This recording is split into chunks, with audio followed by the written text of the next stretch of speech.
Okay, welcome to our second installment of Good Trouble. This is our interview series from the Office of Diversity, Equity, and Inclusion. I have with us today three wonderful partners on campus and colleagues. I would like them to introduce themselves, but they've been invited because they are individuals who have either spoken up or really joined in or initiated initiatives that really help our campus come to understand themselves better and how they're implicated, I think, in the lives of students and other employees on campus. And these three individuals in particular are individuals who have worked really hard, I think, to bring up issues that are important to APITA individuals, to folks in the LGBTQ community, as well as pushing gender equity issues. They're very intersectional in all different communities and our allies as well on other issues. And so I'm really happy to be able to welcome all of you to this wonderful conversation today during a time in which we're going to be talking about very serious matters as well. So would like to start by having you introduce yourselves. And so I'll start with Jenny. Jenny, would you mind introducing yourselves? Yeah. Hi, everybody. My name is Jenny. My pronouns are she, her, hers. I am the educational programmer for the Gender Equity Center. I'm also an alumni of San Jose State, proudly representing um, Spartans. And I graduated in 2015 with my major in public health, the minor in child adolescent development. And I love San Jose State so much. I came back to work here, and I've been in this role and for a while. And um, I'm also completing my master's at San Jose State in public health. So it's my work, my heart really lies here at San Jose State. So it's really a pleasure. Thank you for having me. Yeah, thanks, Jenny. Really appreciate that. Bonnie? Hi, everybody. My name is Bonnie Sugiyama, and I use the pronouns of they or she. And I'm the director of the Pride Center and the Gender Equity Center. And I've been on campus now in this role for 12 years. I'm a founding director of the Pride Center and the first full time professional in the Gender Equity Center. And I come from a variety of CSUs. I worked at Sonoma State prior to this, and I worked as a graduate student and a student assistant at San Jose or at Sacramento State when I was a student there. Great. Thanks, Bonnie. And Joanne? All right. Hi, everybody. My name is Joanne Rondilla, and I'm a faculty member here in sociology and interdisciplinary social sciences and Asian American studies. And before this, I was a visiting faculty member at Sonoma State for 1 year. And before that, I was at Arizona State. And I'm a total California person, Bay Area person. I moved here from Guam when I was 13. Thank you. And I forgot to introduce myself. So I'm Kathy Wong Lau. I'm the Chief Diversity Officer at San Jose State University. And prior to that, I was the director of NCORE, the National Conference on Race and Ethnicity in higher ed. And prior to that, I was a professor at Western Michigan University in communication studies. And then I was at Arizona State also, where I helped start the Asian American Studies program. Mhm. That's something that Joanne also was a part of when she was at Mhm. Arizona State. So, although we didn't know each other then, so yeah, yeah. So, I think one thing that might be really interesting and inspiring and useful for, particularly for the students and other folks who are early in their career, who might be inspired by maybe your own personal stories about how you ended up doing the work that you're doing. It might be nice for you to be able to share with us your journey and your path. Sometimes it's not as direct as you might think, and I think particularly for young people, often they feel like oh, I should know exactly what I'm supposed to be doing every step of the way, or at least a year out in advance. And maybe you were one of those people, but you got to the point where you recognized that maybe you weren't going down the path that you probably should. So if you could share your experience, would really appreciate that. I don't know who would like to go first.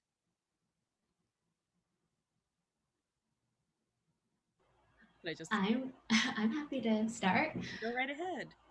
Okay. Well, I grew up in Eastside San Jose. Went to Independence High School, and oftentimes that question of like, what do you want to be when you grow up? Constantly getting asked, and coming into San Jose State, I was lost. I came in with an English major because I was like, I like to read, so I'm gonna do this. And after some time, I continued to feel like that wasn't my path. And I spoke to my family, and they encouraged me to pursue nursing. So I gave it a shot, and come to realize the clinical work is not for me. I could barely, I was getting my COVID vaccine. I was just like, okay, is it done? Like, I was really terrified.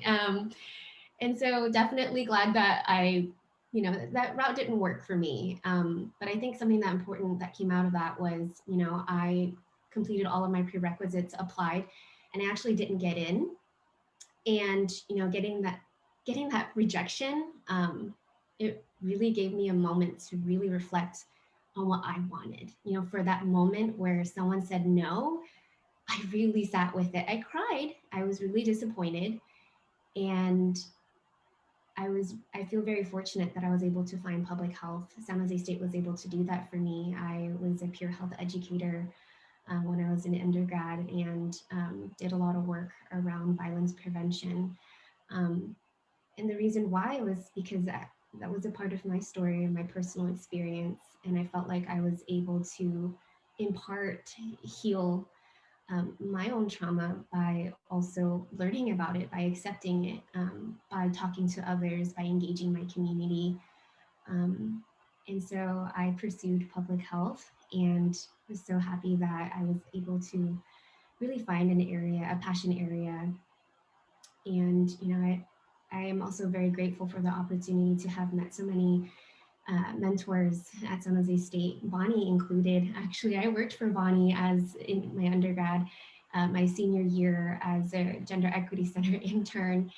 And, when the time was right and I graduated from, San Jose State, I went to work for Planned Parenthood as a health educator for a little bit, and was teaching comprehensive sex education, and was still doing, violence prevention work. And Bonnie actually reached out to me and was like, hey, this opportunity is opening back up at San Jose State. Is this something that you want to pursue? And, we got to have a conversation about what is it that I want out of my future. And San Jose State made a lot of sense just because it gave so much to me in my undergrad experience. I wanted to come back for that reason, but also get to complete my master's degree here as well. So it was all of this, Bonnie was very intentional in this ask, in approaching me, and really mentoring me in a way that was opening doors, and got me thinking. So I came back to San Jose State, where, I got to really grow in this role, and also get to complete my master's. So it's definitely not like I chose to, head into and study higher education, and be in this role.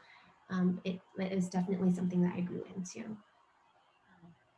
That's an incredible journey, an incredible path. And I really, I like how, you're able to talk about, I think that very, I'm sure, difficult point of rejection, and to recognize that it was really, really hard, but that other opportunities opened up, and now here you are, especially with a good mentor like Bonnie, and then the opportunities that are available in working in higher ed, right, to further your education. So really appreciate that, and that part about community as well, is really important, and being a role model.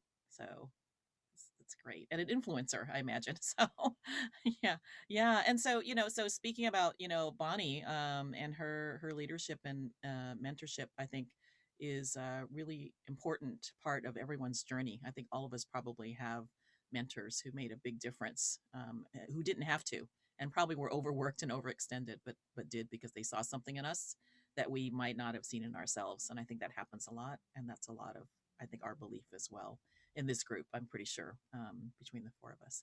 So, so Bonnie, would you like to share? Yeah, sure. I mean, I was on a business path. Took a lot of business classes in high school. I'm from the Central Valley, so folks have heard of Manteca. It's between Modesto and Stockton. And yeah, my dad was in the computer industry. He worked on server, he was a server technician and installed networks and all that. And so I've had a computer since I was like the age of like 4 or 5, and I just love computers. And so that's just what I thought my path was going to be. Business was the most obvious path at the time. And for how long I was actually in school, a lot of people think like, oh, you're supposed to be done in 4 years. The university doesn't want to hear this, but um, I took longer, and part of that was because my passion was around my activism. Uh, I came out when I was in community college, like I think my second year, I was doing track and all that, and I needed to find an outlet because I didn't know a lot of other people that were LGBT at the time, and student organizations were the place that I found home, where I found my community. And I think, for my first like 3 or 4 years in school, I feel like 95% of the people that I met were through the LGBT organization that I somehow always ended up leading, no matter what school that I was at. It's just always like a perfect like timing of like leadership exchange, where somebody had graduated and I came in and kind of like helped restart and rekindle the clubs. But so I started out at Modesto JC. I went to Stanislaus, CSU Stanislaus for a year, and I decided that I wanted to leave the Central Valley if I was ever going to leave, and ended up transferring to Sacramento State to start my 5th year of school, because I spent 3 years in community college. And Sac State was really where I found my home. I had started to get glimmers of that at Stanislaus, but it just wasn't the right place for me. They were starting a women's center there. So when I got to Sac State, my first thought was, oh, I should find the women's center. And they had a cute little women's center that was kind of tucked away, but it was perfect. It was just what I needed. I walked in the first day, and there was it's like flamboyant gay man from the South that was sitting behind the desk, and we had this like great conversation for like 2 hours. And it turns out he was part of the LGBT club, and like I said, the leadership had graduated and it needed a new leader. And I was like, well, I've done that before. And so we started a great friendship, and I got to know all the folks in that center, and I lived there for the rest of my time at Sac State. I never changed my major, though. I did add to it. I think my dad would have killed me if I had changed it at that point. But I had a business. I was studying business with a concentration in management information systems. And I had toyed with the idea of adding sociology as a double major, but then I just had too many units, and the university was about ready to kick me out. So I got a minor in sociology, and worked at the Women's Center as like unofficially the LGBT person. My boss was great and just allowed me to do whatever I wanted to do through the Women's Center as far as LGBT work was concerned, because there wasn't anything else happening on campus around that. And then when I was ready to go to graduate school, she had written a grant for a graduate assistant to start an official LGBT program on campus. And so I just kind of slipped into that role when I was doing my master's in educational technology. And so that just allowed me to be able to have that experience. And it wasn't really until that first year in grad school that I realized that I could actually do this as a profession, which is really funny because I was surrounded by student affairs professionals all the time. But it didn't really dawn on me that I could do it for like my actual real job. And so it was around that time I met other professionals across the country doing this work, going to conferences and stuff, and meeting folks at the CSU level. Not the CSU, but the UC, because the UCs were the ones that had LGBTQ centers on their campuses at that time. So that's really where I got my start. I wrapped up my coursework in graduate school. I didn't actually finish it at that time. And then I went to Sonoma State. I got a job at Sonoma State as the director of the Center for Culture, Gender, and Sexuality. They were merging their intercultural center and their women's center, unfortunately, into one space. It's a smaller school. So maybe in some ways it makes sense to address intersectionality issues. But and then I was there for 2 years, and then I made my way to San Jose. And here you are. And here I am. Yeah, running a very robust. The unconventional technology route to social justice issues. Yeah. So we have public health route, and we have the technology route. And I know you're also a gamer too. Just share that, right? Yes, that's my Yes. gaming headset for playing my video games at night. My students tease me about that. They they can see because we're on Discord together because we have the in shelter in place. I'm using Discord to communicate with the students and create like the Pride Center away from home. And they tease me that they can see when I'm playing games because it'll pop up under my name and tell them what game I'm playing at the time. That's great. That's awesome. Oh gosh, great. Thanks. I really appreciate your journey. That's really thanks for sharing that, Bonnie. I appreciate it. And now we'll go to Joanne. Yeah, so as an undergraduate, I majored in two fields that no Asian parent would ever be proud of. I double majored in art studio and Asian American studies. So you can imagine my mom, like, I didn't tell my mom what I was majoring in until a week before graduation. Because yeah, and so like if I could, like I when students ask me about like my journey, I let them know that like I was under a different set of circumstances where like, my mom, I don't think of my mom as a single mom, but technically she was a single mom because my dad passed away when I was young. And so, and I'm like the very youngest. So I think by the time I went to college, she just was tired of like being a parent. So that gave me a little bit more freedom. And also, like, I was out of my siblings and I was the only one who had to go to college on financial aid. So I wasn't beholden to majoring in certain things the way I think a lot of our students are, or like they feel that they are. So lesson number one to students is at the end of the day, your parents just want to see you happy, right? And, they want to see you be able to carve a path for yourself. Because even if you're the ideal child and you end up being like a doctor, they're still going to worry about you. So, learn early that you got to make your decision. So I was an art studio, Asian American Studies double major. And the reason why I declared that was because my first quarter at UC Santa Barbara, I saw Professor Kip Folbeck. He used to do like these one-person shows. Yes, I remember his. Yeah. So I saw this and I was just like blown away because I was like, how could you be Asian and do this and this be okay? Right? Like, like to be this like really stellar kind of performance artist, slam poet type of person. Like I was just really impressed by that. And he was an art studio professor and he was affiliate faculty of Asian American Studies. And that's how I actually heard about Asian American Studies because that didn't really exist at the time. And so the following quarter, I took his class and I took an Asian American Studies class. And then went to his office hours and, like instead of like having an actual office hour, like I had to walk with him to the gym. So like, and in this conversation, he was like, look, you're getting a college degree.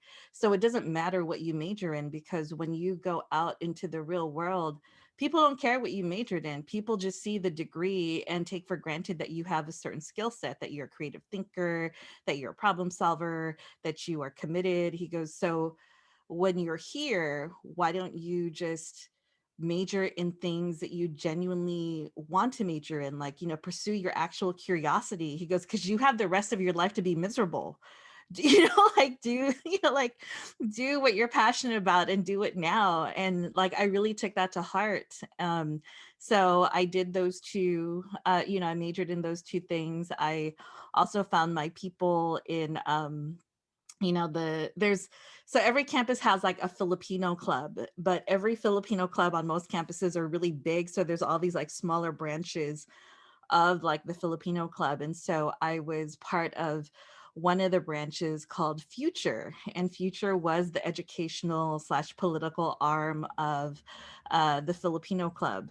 And Future, it was like we were like the nerdy rejects because we were there to actually learn about like like our culture and like there's always this like decades long debate in these undergraduate Filipino spaces, like, are we here for politics or are we here for social, and I was definitely in that. And then I got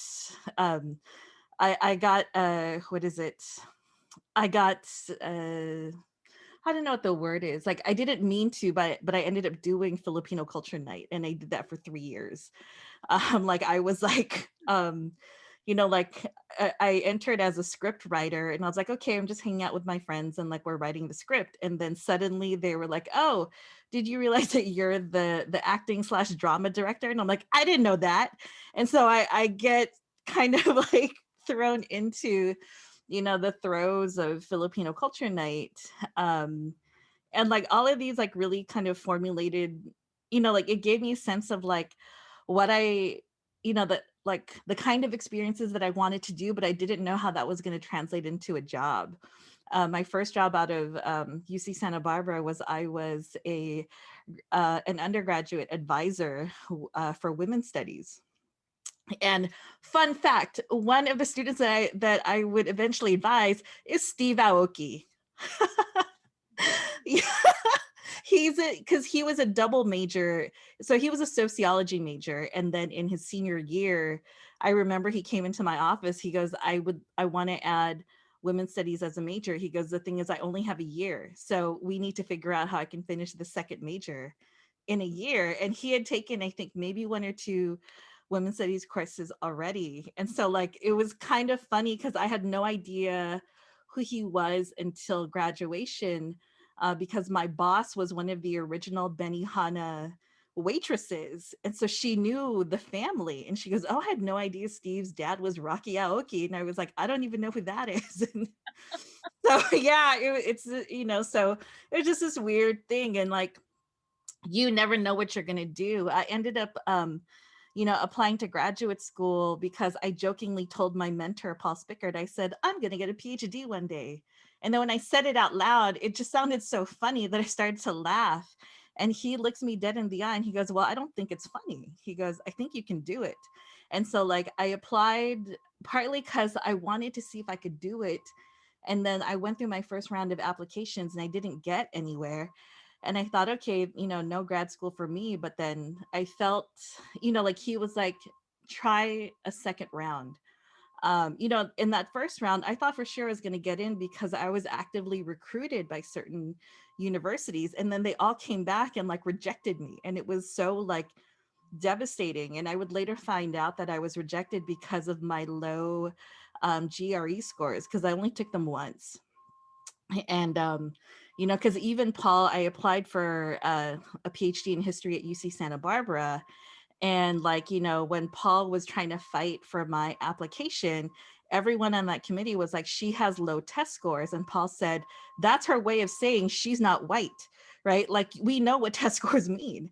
And so I didn't want to go through the application process again, but I felt because it's like he's like family to me. So I felt indebted to go through that process again. And in that second process, there was one school that I applied to that I didn't apply to previously.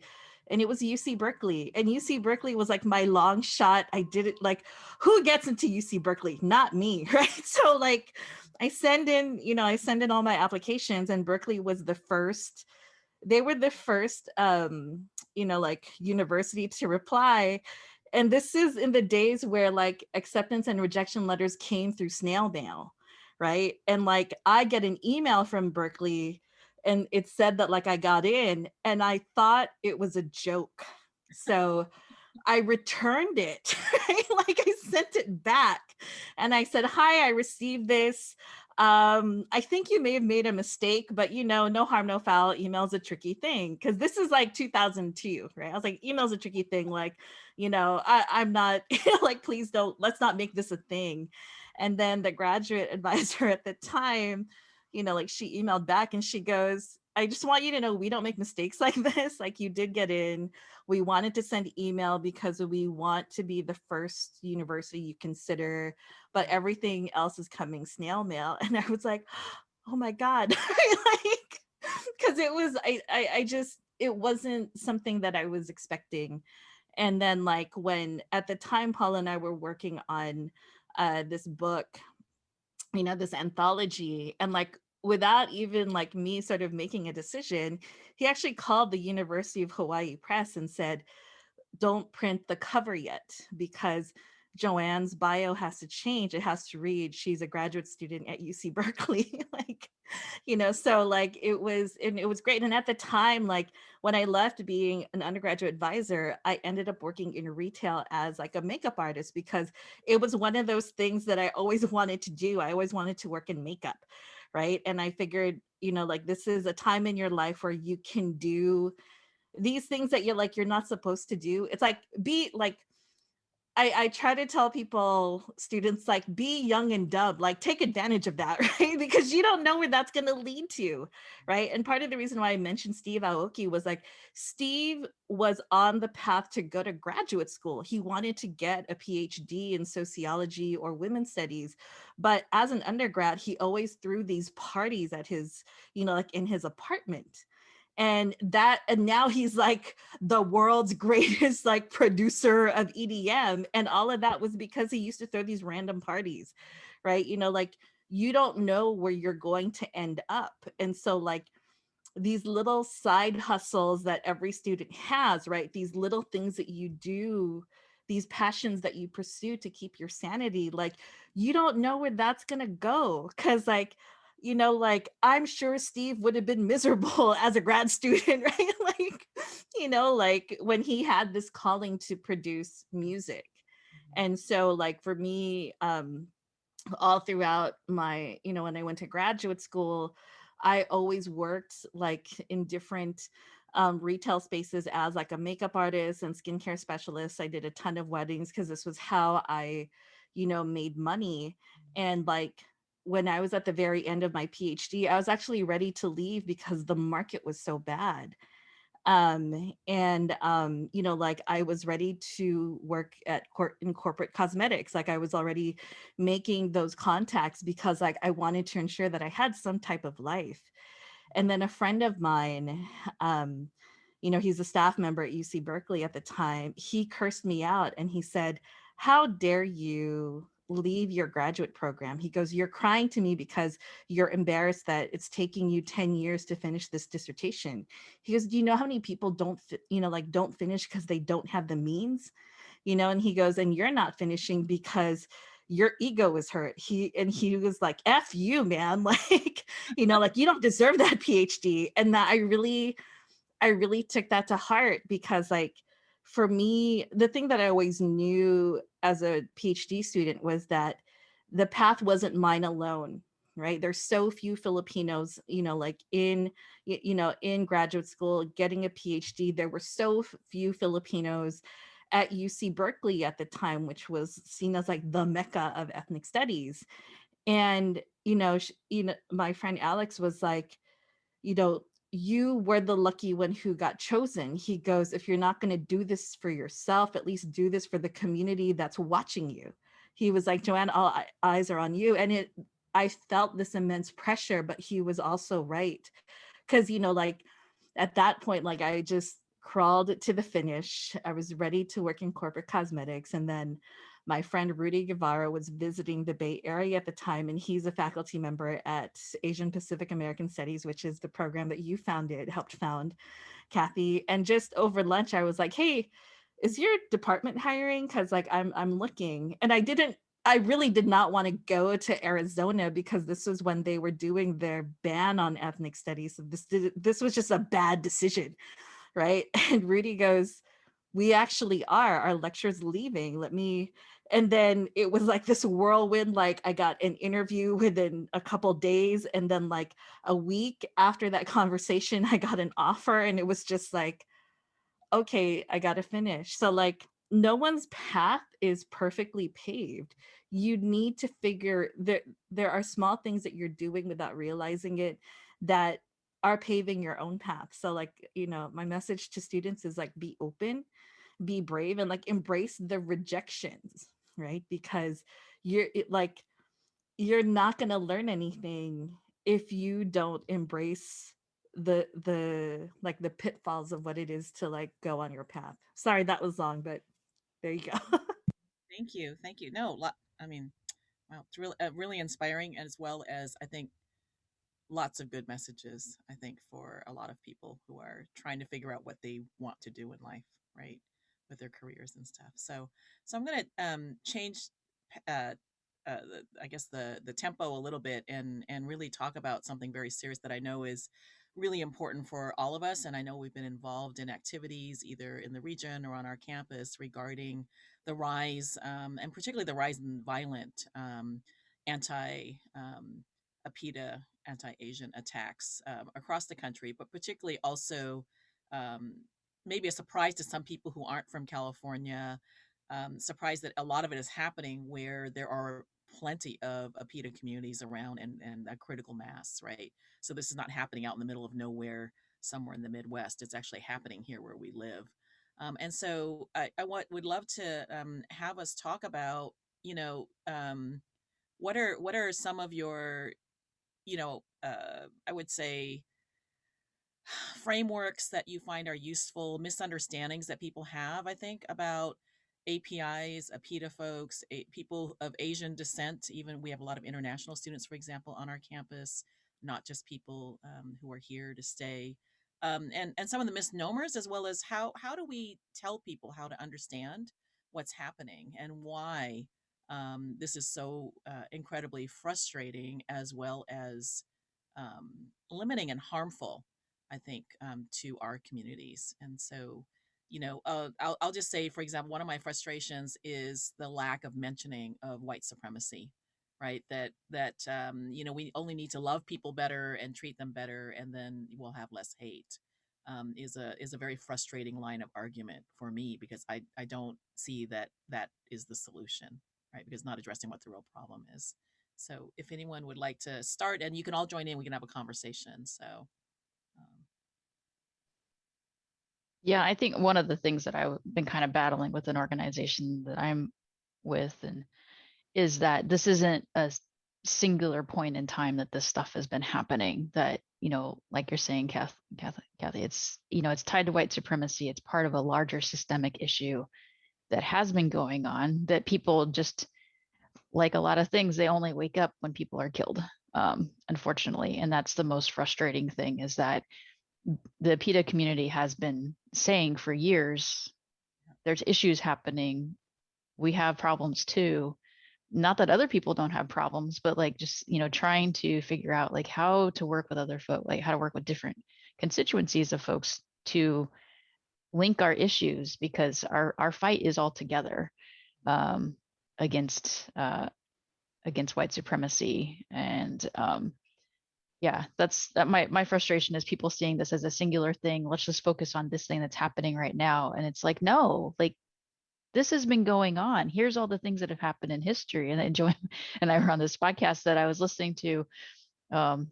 Actually, the funny thing is very serendipitous, is that we did this podcast in, I think it was like May last year, for API Heritage Month, about the history of anti-APIDA laws and, throughout history in the United States. And that podcast was on in my car when I read the email from the president saying that we were getting an APIDA center on campus, which wow. was just really weird. Yeah. Wow. To your point, Bonnie, there's this article I love reading from Bell Hooks, and it's called "Choosing the Margins as a Space of Radical Openness." And I think one of the things that she wrote is our struggle is also a struggle of memory against forgetting. And I read this book. It's from Asian American historian Ronald Takaki, A Larger Memory. Yeah. And that book, like, I didn't have access to this book until a year ago.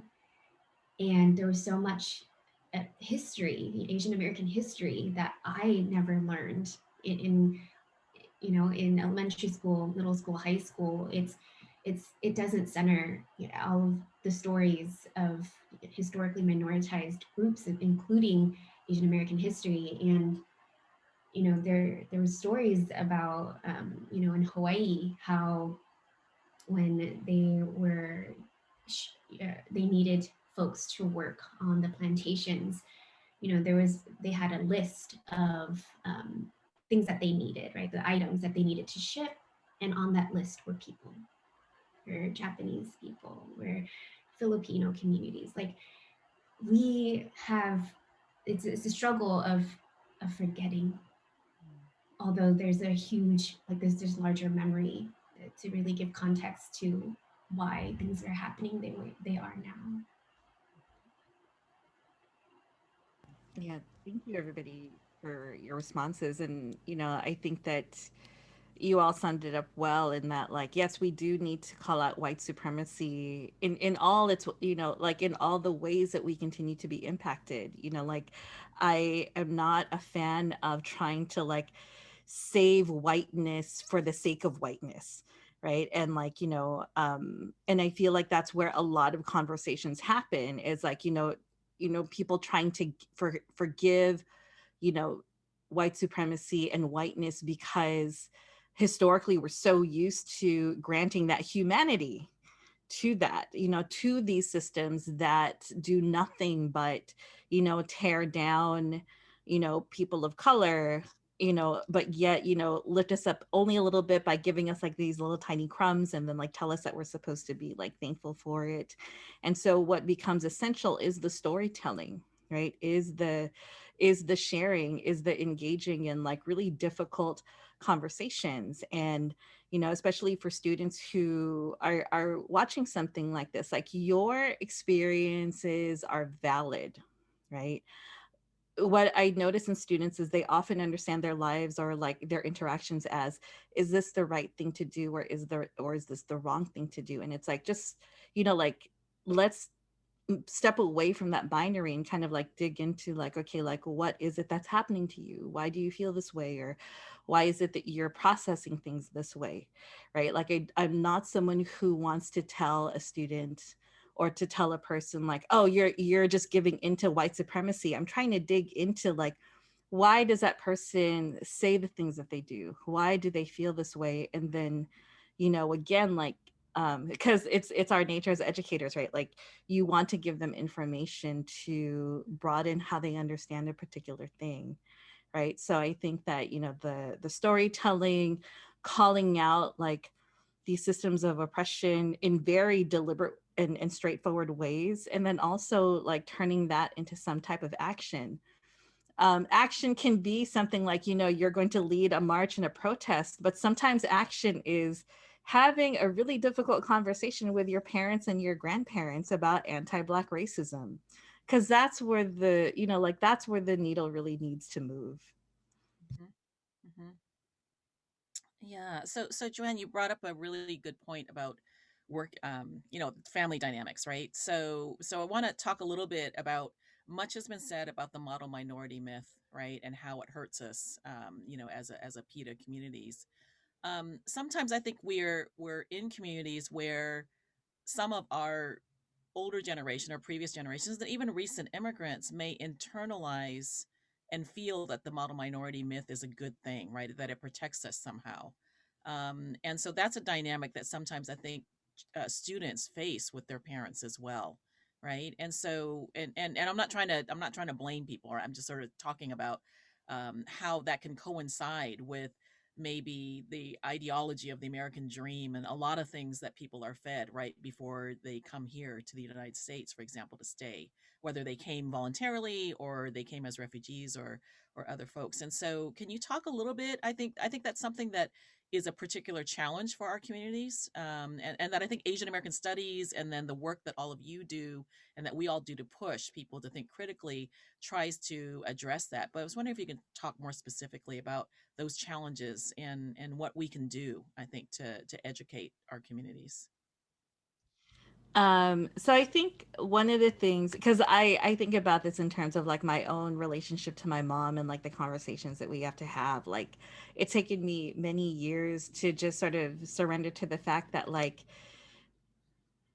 there's not a lot I can say or do that is going to change her mind dramatically, right? All I can do is keep prodding, right? And like, and in that prodding, sometimes behaviors are going to change. Like, my mom doesn't talk about like, like, I've noticed like over the years, my mom doesn't make comments like, oh, so and so is so beautiful because she's so light, or like those comments like are not as prevalent as, you know, as like say maybe 20 years ago, just because of like simple prodding. So something that we have to uh, realize is that when we have these conversations with the people we love, the conversation or series of conversations is not, it's not going to mean that they're going to change their mind. But the idea is to give them a different, like my strategy is give them a different narrative to understand the world that we live in, right? And again, this is where like storytelling and history becomes really important, right? So like on social media, I've heard a lot of like, how come we're not talking about how all these Black people are hurting Asians? And so like my kind of snarky response is this. I go, well, if I were to put on a board all the serial killers throughout American history, let's say just in the last 30 years, they're all white, but yet for some reason you want to focus on like Black people, right? Like, you know, like my strategy is to just sort of reframe things in a way where I'm asking that person, like, why are you trying to protect whiteness?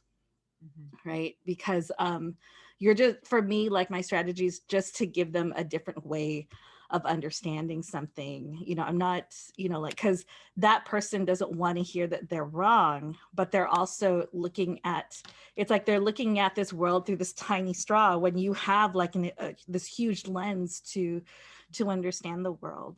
So those are some of the things that I try to do. And, you know, again, like sometimes it works and sometimes it doesn't, but like, you know, I think engaging in the conversations become important, you know, actively like watching certain programming.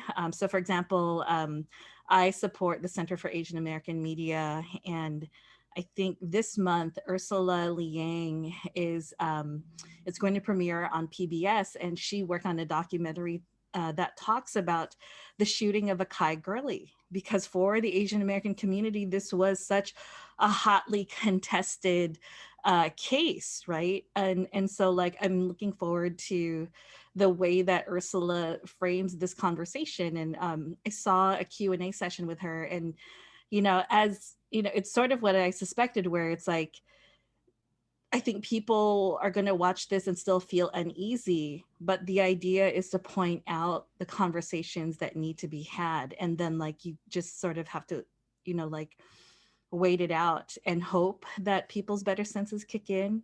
But so, yeah. Thank you. Thanks. Thanks. Jenny, you look like you were reacting like you wanted to say something.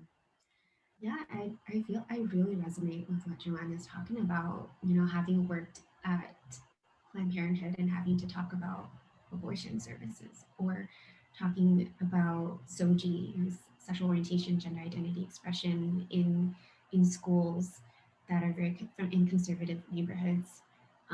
Having been met with people who run to my table to, you know, they want to yell at me or throw, you know, all our informational packets, you know, in my face, and then try to start an argument. Or, you know, I think of that. I think of those moments where, you know, it's how do I open up and give space for folks to learn? How do I create a space? And is it a right moment right now, right, to engage in dialogue with someone? Are they ready to have this conversation? Do I have the energy? And I think that's something that a lot of our students are thinking about. You know, they want to be engaged, but they also we have to be mindful of like, of our student leaders, you know, do they have capacity? Like, we also have to think about the context of what's happening around us and the compounding experience it has on us in our mental health, our well-being. But, you know, to Joanne's point, I really resonate with that piece of, even if it's we're not here when we're engaging in difficult dialogue, the purpose isn't to change someone's mind. I truly believe that too. Like, it's not to change someone's mind. It's simply just to open that door just a little bit. Can I engage you in dialogue? Can we reframe that question? Can we ask a couple root prompt, right? Those questions of like, why is it that you feel that way? Why does it make you angry? And I think about also my experience with my mother. You know, she had me when she was 42. You know, we are 2 generations apart from each other. She's currently 70 and I'm in my late 20s. I'm 29 this year. There's this huge gap between us two. And to have these conversations little by little, I do see that change over time. I do see that we are able to have a little bit more flexibility in dialogue about.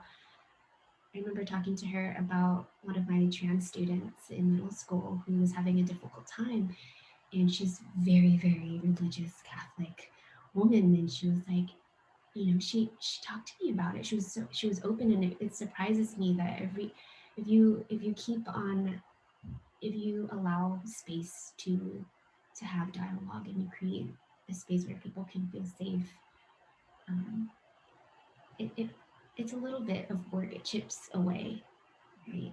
Um, so I think to that point, as educators, as leaders, and as advocates, doing this kind of work, we're not here to change people's minds. We're really, it's about chipping away and opening opportunities for dialogue. Thank you, Jenny. Yeah, and I think this is an interesting conversation to kind of like help maybe something that the PETA Center can help out with, eventually is helping students learn how to and even faculty and staff having conversations with our family members, Yeah. because that whole like bootstraps American dream model minority to help get us here as first generation students also creates that divide with our families. And so like I've seen this dynamic with my family where then like, oh, you're the one that's educated coming in telling us all these things, like, and then they not feeling like that they can have that conversation. And it's not like us coming in and trying to like, it's like we're trying to share what we've learned, but it sometimes isn't always received in the best way. Like, oh, you think you're better than me now. And it's like, no, that's not, like, it's like you sent me to school to learn more. And then now it's kind of backfiring, and now you think I'm too good for you, unfortunately. And so like how to set up those conversations where those dynamics are not as present, because the model minority has pervasive impacts on us on lots of different ways. And I think that's one of the ways it hurts our ability to have conversations with our family members. Mhm. Just one way. There's lots of different ways, but Yeah. There's and I think what's important in this conversation is to give viewers a sense of, typically what they hear about is how the model minority myth pits us against Black communities and other Black and Brown communities, and that's an important dynamic that people can find plenty of stuff on the internet about, as well as in Asian American studies books. But I think the internalized sort of ideology of, you know. Uh, the model minority myth and the American dream and all these things that particularly hit first gen students is something that makes it, the internalization, just really very harmful, right? And toxic in some ways, very, can make us feel very alone. I think that what happens is, and Bonnie, what you've shared and all of you have shared, is sometimes that it means to become educated means that you become alienated from your family, which is so painful, right? And it shouldn't be that way, right? We shouldn't have to endure that sense of the cost, right? The cost of having those connections to our families and our communities, as being, or maybe that some, I know that this dynamic happens as well, is this perception that if you are more open about trans issues or LGBTQ issues, that somehow you're more white. You went off to college and became more white. You took on these white values, and so there's a real lack of intersectionality of understanding too, as well, that I think that we as, I think, as PETA communities don't have enough space to talk, to have these kind of conversations that are really important. right. And I also see these as overlapping issues because I see these similar issues in other communities of color too, right? That these are hard conversations that other communities also have when first generation students go off to school. Absolutely, absolutely. So I think we're going to wrap up here. I'm so disappointed that we're wrapping up because I've really, this conversation, I think, has been very meaningful, and really appreciate your bringing the self to this talk, and sharing of yourself and your path and journey, as well as what what's important to you, but also the wisdom that you have consciously, I think, tried to express to particularly those students who may be watching this interview, but to all educators and other people. So thank you so much. I really appreciate your leadership and your wisdom, and certainly I'm so proud to have you as colleagues at San Jose State University. So thank you. Thanks, Kathy, for having us. Thank you.